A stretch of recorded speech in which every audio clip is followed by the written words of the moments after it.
Let me show you how to use the disconnection block. It consists of 10 pieces, 10 pair disconnection modules. First, use the insertion tool to connect the wires with the module and cut the extra wires.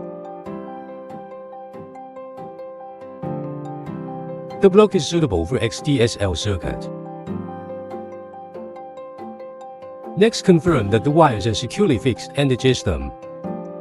By the way, a 1-pair MDF protector, TP15011 EGP, and 10 pairs of voltage protection magazine TP15021OP3G can be inserted into the block. Then put the cover onto the block.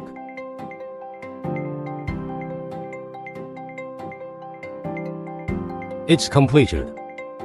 Thanks for your time. The Apple, your partner in growth.